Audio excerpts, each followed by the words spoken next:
Imagine you are a hunter-gatherer 50,000 years ago.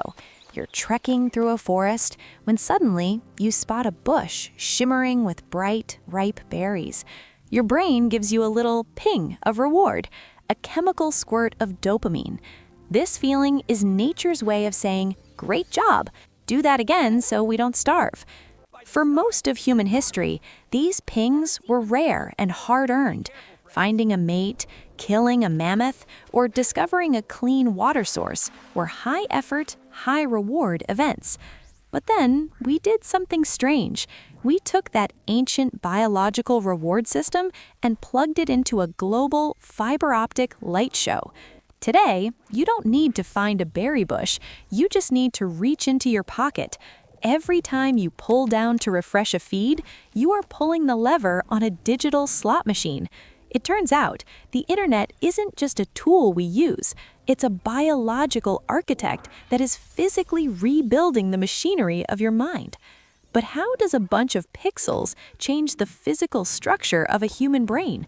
And if our social structures are built on these broken brains, what does that mean for the future of our species?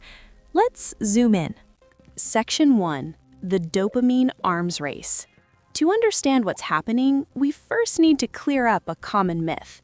Many people think dopamine is about pleasure, the reward you feel when you eat pizza.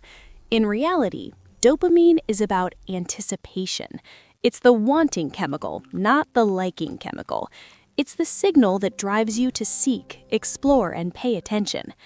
In the wild, this system has a cool-down period. You find the berries, you eat them, the dopamine drops, and you go back to being a chill human. But here's the thing. Algorithms don't want you to be chill. They want you to be engaged. Silicon Valley realized early on that the most effective way to keep a human looking at a screen is to trigger variable ratio reinforcement. This is the same logic used by casinos. If every post you saw was amazing, you'd eventually get bored. If every post was terrible, you'd leave. But if the quality is unpredictable, if the next swipe might be a hilarious meme, a shocking news story, or a notification from a crush, your brain stays in a permanent, itchy anticipation. What's really happening is a hostile takeover of your prefrontal cortex. When you spend hours in this loop, your brain tries to maintain balance. It thinks, "Whoa, way too much dopamine activity here. Let's dial down the sensitivity." To protect itself, the brain actually reduces the number of dopamine receptors. This is called downregulation. This is where things get weird. When you have fewer receptors, the normal, quiet parts of life, like reading a book, watching a sunset, or having a slow conversation, start to feel agonizingly boring. They don't have enough signal to reach your new, higher threshold for stimulation. We aren't just distracted, we are physically raising the volume required for us to feel alive. Section 2. The architecture of outage. If it were just about individuals being a bit bored, that would be one thing. But we are social animals. Our brains are designed to coordinate with others to survive. Imagine for a moment a small village where everyone shares a single well. To keep the village healthy, people need to talk, agree on rules, and keep the water clean.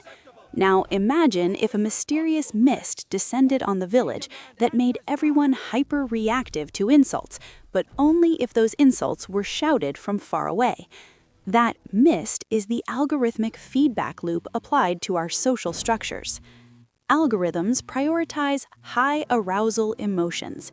In psychology, these are emotions that make you want to do something, specifically anger, outrage, and fear. A nuanced 3,000-word essay on the complexities of urban zoning doesn't get shared, but a 10-second clip of someone being owned or destroyed in an argument, that spreads like a wildfire. It turns out that the internet has created a structural incentive for polarization. Because we get more dopamine hits from us versus them narratives, the platforms feed us more of them. Over time, this changes how we see our neighbors. In the physical world, your neighbor might be an annoying guy who plays loud music, but also helped you jumpstart your car last winter. He is a multi-dimensional human.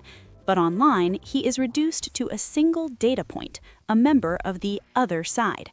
Our brains are being trained to prioritize the moral outrage circuit over the empathy circuit.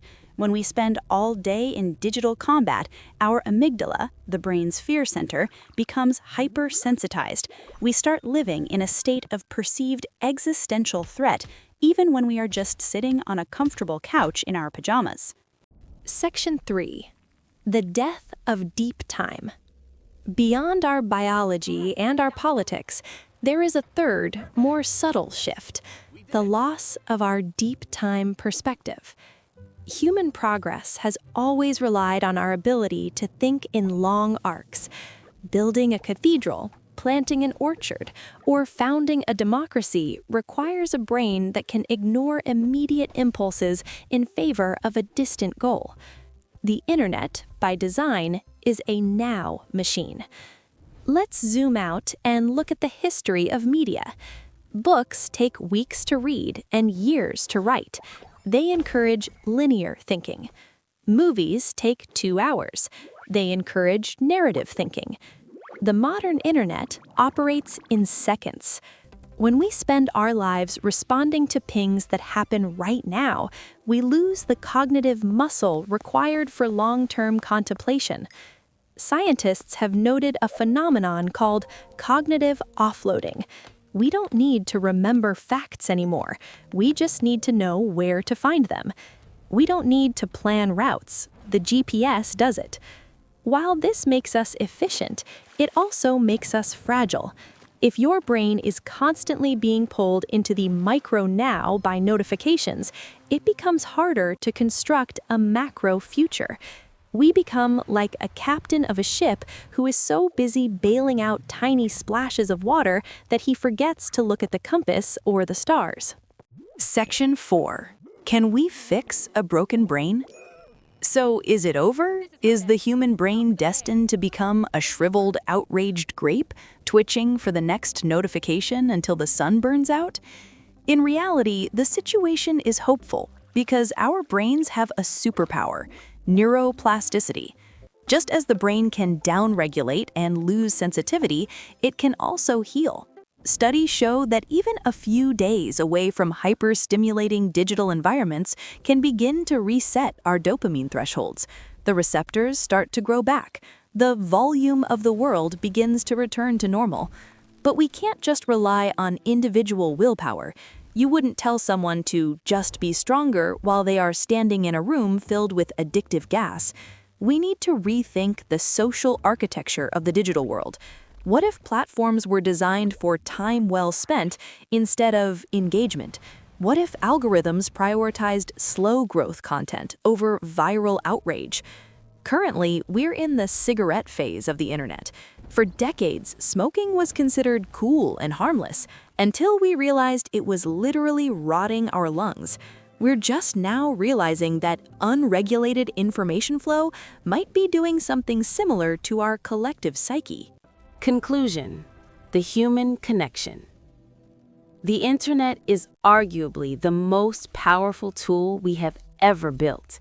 It has given us the sum of all human knowledge in our pockets. It allows a scientist in Tokyo to collaborate with a student in Nairobi in real time. It is a miracle. But we must remember that we are using 21st century technology with version 1.0 Stone Age brains. Our biology wasn't built for the infinite scroll. Maybe the way forward isn't to throw our phones into the ocean, but to acknowledge our own biological vulnerability.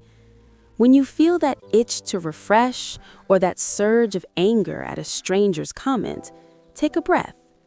Recognize it for what it is: an ancient circuit being tripped by a modern line of code. We are more than our dopamine pings. We are a species capable of art, philosophy, and deep, quiet love. Things that don't always fit into a 15-second clip.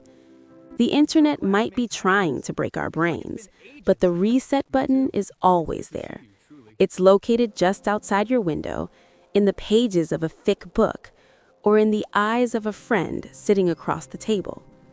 Perhaps it's time we looked up.